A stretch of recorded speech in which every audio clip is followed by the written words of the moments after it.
What up? What up? What's up, y'all? Hey, what's going on, everybody? Happy MLK Day today. That stands for Martin Luther King Jr. If you don't know, you should know. When I was growing up, I listened to, I would hear his speeches. I would listen to his speeches. I would play them in my room in high school, and I would, memorize them. Not just the I Have a Dream speech, but, his mountaintop speech and other things like that. And I had, a whole CD of all his speeches, and I would just memorize them because I thought he was just the greatest speaker of all time. And of course, he's preaching on things that I believe in, of course, because he's helping out black people and things like that, and just human rights in general. But it was just amazing the way that he spoke and the way that he changed people and the way that he was so profound about things. So here on MLK Day, we remember that. And sadly, though, the schools won't let us in the schools today, so there's no workouts tonight. All right, my apologies, but make sure that you work out on your own by doing all of our stuff, some of which we will talk about right now. All right, Kieran and Declan Louth, hi. All right, we got Teo Trujillo in the house. Woot, woot, what's up? All right, but anyway, so hopefully you guys have done the homework for the day. If you haven't, do it right after the show. All right, because I'm about to show you guys a few things that we're up to. For right now, though, again, Martin Luther King Day. The tournament this weekend, we had the tournament on Saturday and just the games on Sunday. Thought that went really well. Again, on Sunday, actually, you know what? Both days. We faced some pretty good competition and some weaker competition. We actually won a few games, so that means that they're pretty weak. But we all got better and all started understanding a few extra things. What the games do is it kind of puts everything together. I like to say that the games don't mean as much, even though it's the reason that we play. But without the games, you wouldn't even want to try. It's why you try. It's the games are tests. And I know that in school you hate tests, but the tests say everything that you've learned. What would you be without the test? I mean, if you really, really studied your hardest and you really went to school and you did all your homework, why do you need to take a test? The test is just to see if you did it. The test doesn't make you smarter. During the test is actually basically a day off. But because of the test, you get to prove your worth. And then you also get to put all the stuff together so then you extra remember it. And then when you get it wrong, you know that you need to work on that part, right? So that's what games are. They don't make you better, but they show where you're at. And it helps you to get even better. It shows you just where you're at. So it's shining a spotlight and going, is that the correct answer? Am I good enough now? Am I good enough now? So that's the great thing about the test and about the games. But they are not everything. All right. So, but with that said, it's I don't know. I think we need to treat them as if they're everything too. Same with the practices as well. But we played against a couple of teams that just tore us to pieces, and it was aggression wise. If we can learn how to be that desperate, because the games are obviously everything to them. Do you think that those teams practice like that? I doubt it. I've seen I didn't have a practice like that until college. A practice that was as intense as a game. We need you guys to start practicing like that, and then you can be even better than those teams. Because those teams might have been more aggressive than you during the game, but there's some tricks in that, and pressing and getting the best players and playing whatever, right? But if you can practice like that and play like that, you'll be twice as good, twice as fast. So great job this weekend with all the games. I thought we did extremely well. Definitely have some things to work on, of course. All right, but that's up to you guys. Hopefully you guys were inspired by this weekend to work extra because, as I said, that's my goal. I'm trying not to sneeze, by the way, if you're noticing me touching my nose. All right, but yes, the goal is for me to somehow trick you into working extra. If I can somehow, some way trick everyone into posting the homework, then I've done my job. And then boom, you guys are NBA players.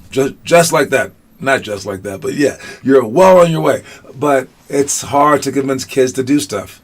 All right? Normally you just have to force them to do it, but I need to convince you guys to do this stuff. And for those of you guys who are, you're on the right track, so keep on the right track and keep going. Other thing is, I rewatched the game against the Hawks. And they were just aggressive and skilled. Yeah, so we are working on getting skilled, but you need to work on getting aggressive as well. Happy MLK Day, Taz. And as for our YouTube, we got the GOAT video dropped today. Some of you guys saw it before. I posted it a few months ago as well, but today I reposted it. The GOAT video. It's solved. Everyone always talks about the GOAT, and it has annoyed me for so long. Listen, You guys are debating the wrong thing. Stop it. It's not, is LeBron James the greatest? Is Michael Jordan the greatest? Is Kobe Bryant? Stop it. It's, you guys are asking the wrong question. All right? Because we all know who the greatest is. We all know who the greatest is, and it depends on which conversation that we're having. But when people debate these conversations, they just switch which conversation that they're having. It's like, who's the greatest of all time? And then you're like, well, Michael Jordan isn't as good as Kobe Bryant. And then like, really? Did Kobe Bryant do blah, blah, blah? Did he win this many championships? And it's like, okay, then, all right, then like freaking Bill Russell's the greatest. And it's like, what? Bill Russell? What are you talking about? Bill Russell couldn't even dribble with his left hand. It's like, but you just said that it was because of the wins. No. It's because of the skill. It's like, okay, then I don't know, Allen Iverson. And you're like, well, no, because he would have won one-on-one against Shaq. And you're like, dude, you just keep changing the conversation. There's 5 different GOATs, all right? And in each of these, I believe 90% of people agree with who the GOAT is in this regard. All right? And you guys can watch the video to see what I'm talking about. But there's 5 different GOATs, and it goes off of 5 different categories, and I talk about it well. So watch the video and tell me not who you think the GOAT is, because we all know, we're basically in agreement on like who the legacy GOAT is. Like, who has had the biggest legacy in the NBA? It's Michael Jordan. That's the stupidest thing ever. No one could possibly pass Michael Jordan in that regard. People will remember Michael Jordan's name more than anyone else's. He wins, right? We all know he's the GOAT in the legacy category, right? All right. But which category matters the most? Of the 5 that I list in the video, in the Idols video, IDOLS, which one matters the most? Is it just about skill? Is it just about one-on-one ability? What matters the most? Not who the GOAT is, but which one matters the most to you. All right? It's idols. Is it interdimensional? Who would win if everyone grew up today? Is it domination? Who dominated the most? Is it one-on-one ability? Is it legacy? Or is it skills? Which one of those matters the most? That's the debate. And I believe that all of them matter. I like skill a lot, but yes. So that's that. Make sure that you watch the video and comment on the video. MJ is the GOAT. Legacy matters the most. See, I see there's a huge point for that. Some people talk about Muhammad Ali not really being the best fighter of all time, but he's definitely the greatest. That would be legacy. All right, legacy matters. Legacy is like if you stay with the same team forever. Legacy means like a lot of things. Like, were you loyal? Did you make the game greater? Did people in China learn about the game because of you? Are people wearing your jerseys? Do people have your shoes? That all counts as legacy. To me, that doesn't matter that much because, come on, some of that is just ESPN driven, dude. It's like they get to choose who is legacy and who's not. All right, they can just bench your best player. It doesn't matter. But yeah, legacy is a confusing one. It's a tough one. So let's move on. We got the quote of the day. What is the quote of the day today? Quote of the day is, it's possible. All right, it's possible. I believe that we have to understand that with a lot of things. And we understand that when it comes down to negative so often. Because I tell people all the time, I'm never going to jump out of an airplane. And I will never, okay? Unless the plane's going down and there's a parachute right there, I'm probably not going to just jump out of a plane on purpose, okay? But, I mean, if the plane's going down and I need to jump out, yeah, I'll jump out, no questions asked. But if you're like, yo, let's go skydiving, dude, I'll be like, bye. Because, like, it's possible that I might die. Some people are like, no, it's not. It's 1 in a million chance. I guess. I don't know. But you have to see the positive one as it's possible, as something that can happen as well. Like, don't just say it's impossible. It's possible because there has been, like, for, like, the NBA example, like, you guys want to make it to the NBA. Has someone your age in the history of time been a worse basketball player than you are? If you took every NBA player in the history of the planet and took them back to when they were your age, were any of them worse than you who are right now? And I would say probably, especially if you're really young, probably. There you go. That means that it's possible. That means that it's within the realm of reality, and then you go for it. And if you don't make it, you'll learn so many lessons along the way. All right, so it's possible. Take that, and even if you're down by 20 points with 2 minutes left, crazier things have happened. It's possible. Tell yourself that over and over and over again. Legacy, you can combine everything together, skill, dominance, all of it. No, some people can combine those, all of it. Some people can. But I think legacy is what, maybe a combination of it all. Yeah, maybe. What about mentality too? Is that a trait? I would say mentality would probably go down to the mentality is kind of all over the place too. That's part of your skill, part of domination, but maybe with a legacy score mentality, but also one-on-one as well. So I think mentality isn't quite that, but it could be legacy, especially if you like with Kobe Bryant, all the stories that he has, that's part of his legacy. He's had story after story after story after story. That's a huge legacy piece.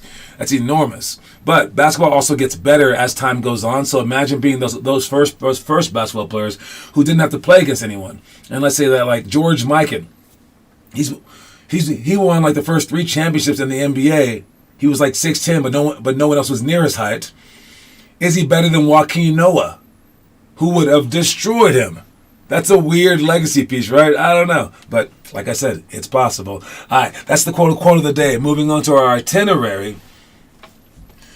We have clap dribble, pick and roll, flip flop, fly, drill, trick dribbles, press break, give and go, triangle cuts for shots. That's our next piece in the press break. After we pass the ball ahead to sprint up ahead. All right. And then the ones that we've done in the past, pick and roll, pass to roll. Weekend ball pounds, bluff and recover, help side to close out, quick shots, and then fast break, post seal. The ones that we should be doing today are right above me. We got the divine drill, one-on-one with personal rules, indirect Euro steps, Kyrie Irving, spin to J, hurdle layups, and then 180 sider fake handoff. When you do 180 sider fake handoff, that's making a decision. To the wing, if people are like trying to steal that ball, dude, you can take them back door. We're not quite seeing that. This drill helps with that. It's us dribbling the ball to the wing for either the handoff, the back door, or the fake handoff. And having those 3 options allows us to really, really manipulate the defense so we can like exploit them on their mistakes. Just today, I was having a really bad attitude, and I kept saying it's not possible for me to do any of the drills, but I ended up stopping the bad thoughts and ended well. Good job. That's exactly what I mean. It's always possible, man. But I would say if you're having a hard day doing the drills, that's a good thing. That means that you're doing the correct drills. I would keep doing drills until I reached a point where I found a drill that I couldn't do when I was growing up. And I liked doing the ones that I sucked at because that meant that I was getting better overall. I didn't like the drills that I was good at. So I think that's a part of like getting better as well. All right. As for the other drills, all right, we have these. Not those. That's the wrong page. Chrome, let me see. That's not what I want to do. I need you to be on. Which page do I want you to be on? Which page? Not that page, but this page right here. There you go. All right. So we got the divine drill. And the divine drill, here's a great mentality drill. All right. Can you stay up strong like this and then add the push-ups? So it's 15 seconds planks, 5 push-ups. 14 seconds planks, 5 push-ups. This is one of our harder drills physically. All right. It is really tough because it's an anaerobic exercise. So make sure that you guys do this. All right. It's a tough drill. And I think where it helps your body a lot, it really helps your mind. Really, really helps your mind. All right. Next drill, one-on-one with personal rules. We will tell you something that you have to do. Either you can drive right or drive left, spin move. I think Aiden has fake spin right now. And we will tell each person what to do. And then the defense has to figure out what we told them while trying to stop them. And that's just basically like basketball because some people will just do the same moves all the time. They'll have about 2 or 3 different moves, and if you can figure them out during the games, you can extra win. During college, they will give us the scouting report, so the coaches will tell you what they do. But if you can figure it out for yourself, like obviously his is always go left, all right, then you can be a dominant player. But also this also helps with offense because we will tell you something to do that you can't do. So it works in a 2-pronged way. Next one we have is the indirect Euro step, hitting, adjusting like that. Then you hit opposite foot and then you go straight again and then you score. I believe that we have it in slow motion right here where you hit up and then out. Do we do it right here? Hit and then you're gonna go back. All right, with the pro hop like bounce Boom, that's 2. Then you go toward the basket on 3. Again, he could be a lot more athletic right here, but yes, that's about the right steps that you want to make. Okay, so that's the indirect pro up, and this is the drill that Dwayne Wade did when he dunked on Bergeau. All right, the next one that we got is Kyrie spin to J. We talk about this one a lot. It's jab to boom, turn, throw the ball away. And if you watch this, when I posted it online, you can see basically how badly Kieran and Noah did it, right? All right, so you guys can fix that. Let's see if you guys are better than you were before. So, but all of you guys who are messing up, maybe film yourself, see where you're messing up, figure it out, or just watch this close enough to figure it out as well. All right, so that's Kyrie spin to J. All right, now we have hurdle layups.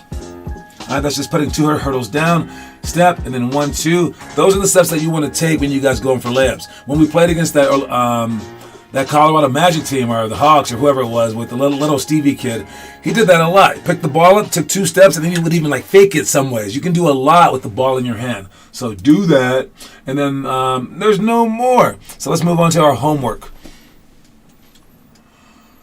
What do we have for the homework? Swoop layup. Nice job with that. Kieran Declan with triple cross repeat. All right. That's one of the ones I like a lot. Just the dribble moves.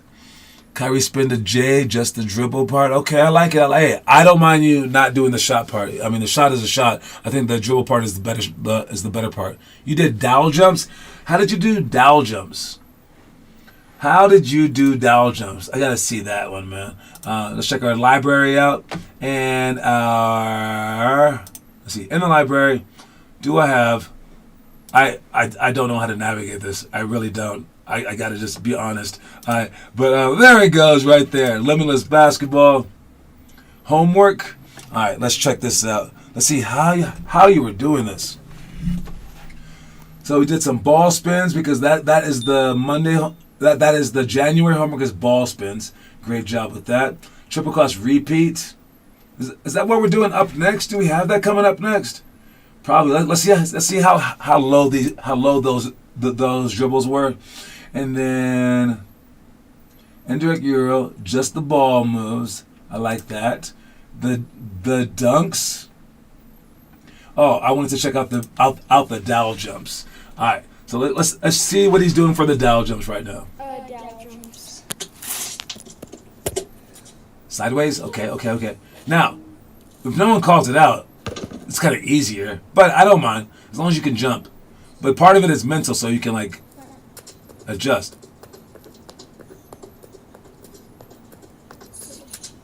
Oh, he's telling himself to switch. Got it. That's decent. That's something. It's something, but again, part of it is to respond and to react. So if you can get someone to help you out, even better. All right. Hopefully this one right here is right side up. Boom. Forgot to jab. You got to dribble away further. All right, you got to jab first and then step. So it's 2 steps with the right foot. Jab. Nope. 2 steps with the right foot. 2 steps with the right foot. You got to go somewhere on the spin. On the first spin, you got to go somewhere. You can't just stay in the right and the same spot. Watch it, like you never leave this spot. You just kind of jump and stay in the same spot. I realize that you have a short driveway, but still, you got to go somewhere. Then what do we have here?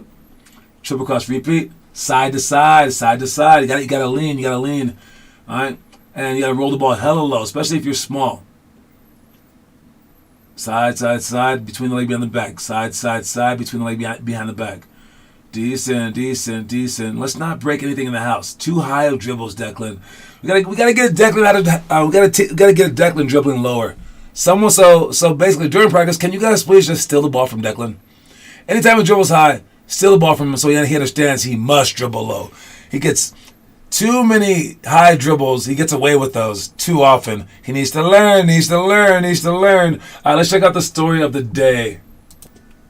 We play higher competition to test ourselves and to push ourselves beyond our own limits.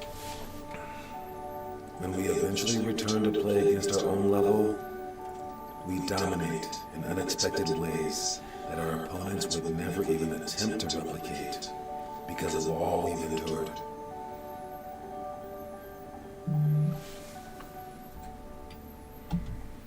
All right, so I got this one from Ronda Rousey. All right, when she was dominating, she's an MMA fighter, women's division. In the first 9 fights, she like dominated. Like was like Mike Tyson level, just murdering people. It's crazy. But she said the story of how like she got so far ahead than her competition because she grew up training in such a way that no one else grew up training.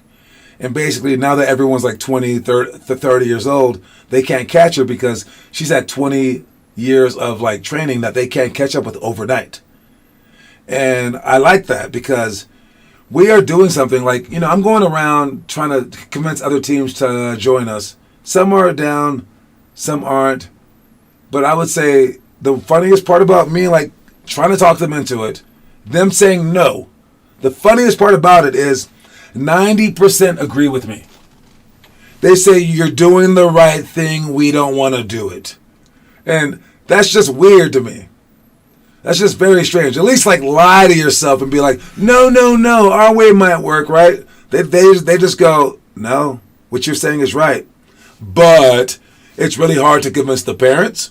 The kids are going to quit. We won't have any money, blah, blah, blah, right? None of it is like, nah, you're wrong.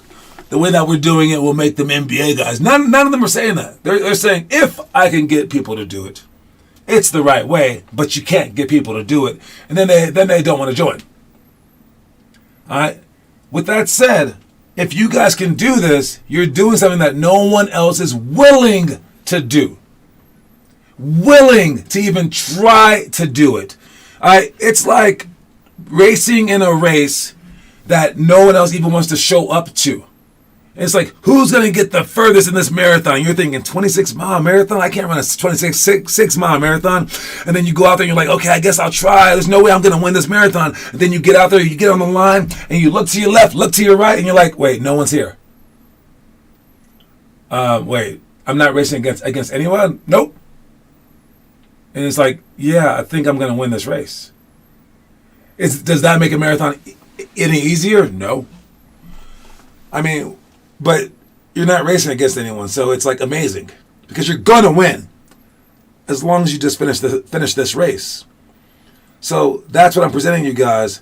And when you play above your pay grade and you try to honestly keep up with them, they might beat you up or whatever, but then when you come back down to your grade, you will dominate.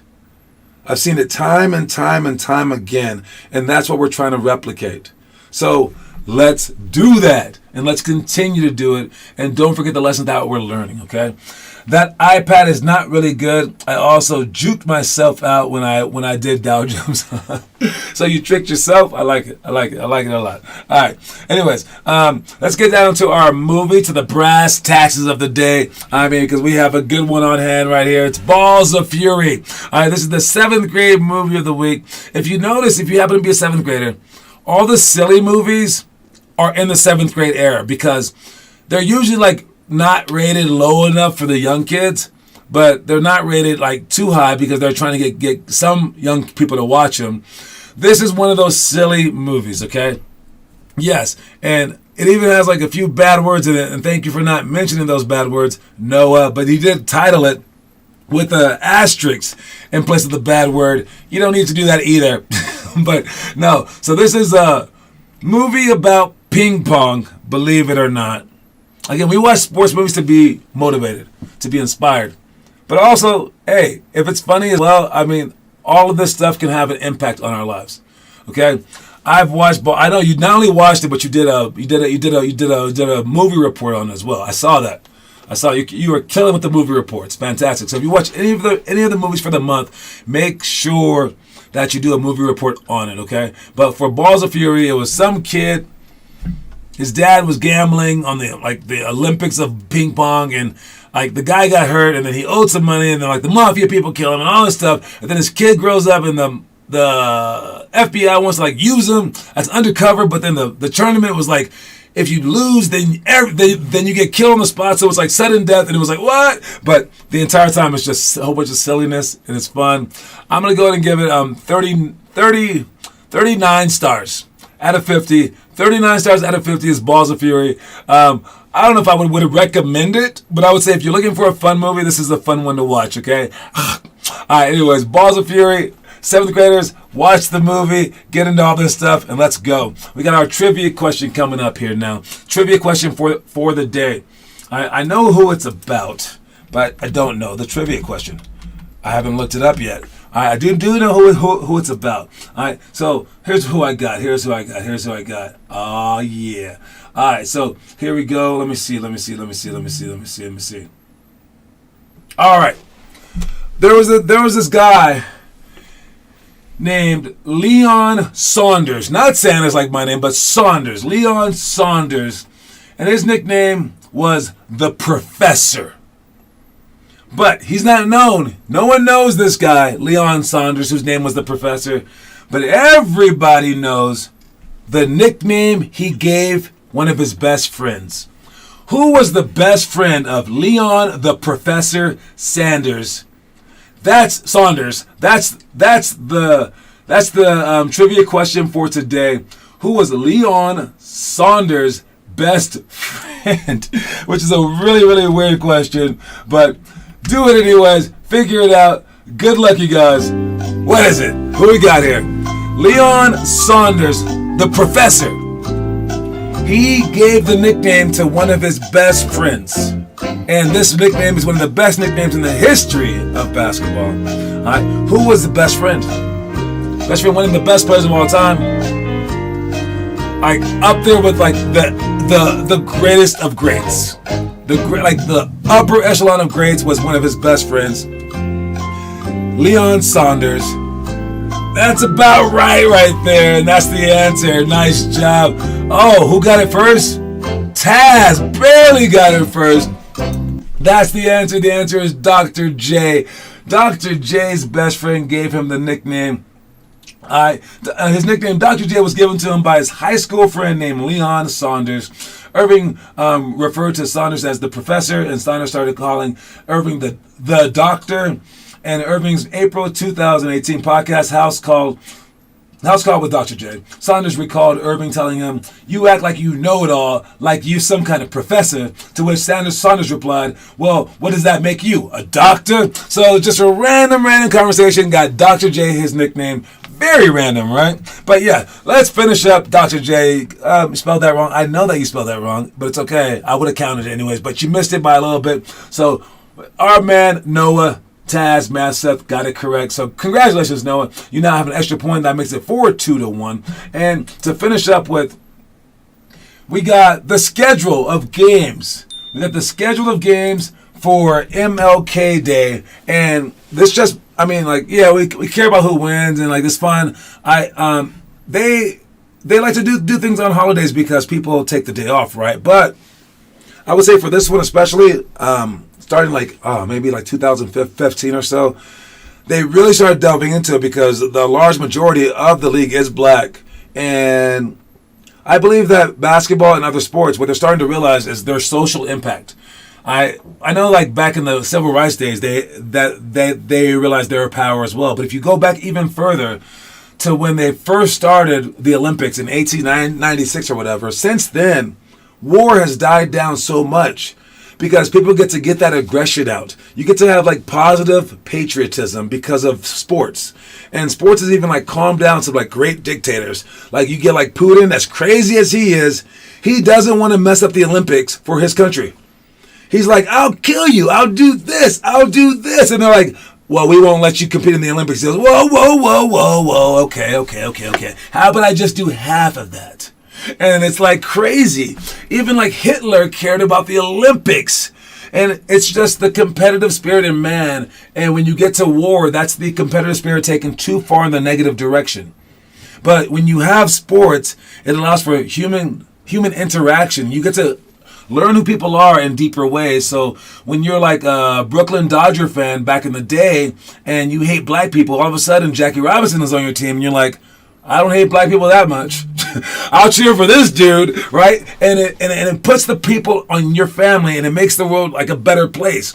And the impact of sports is huge. because it sheds the light, not just like racial things, but like sexist things and like other things like the human nature, the human spirit. I know that like I always wish that like maybe I were like a part of a war sometimes, so I can go out there and try my hardest. But then I get to have that feeling during games, and it's like I get to be like a legend, kinda, and it's like it fulfills our fantasies where we get to be like kind of like superheroes, right? Basketball and other sports are enormous. He's like the peacekeeper now. Rodman, exactly, right? Going around saving the world, Rodman's doing now. So make sure you guys watch these games. Make sure that you also don't forget that the quote of the day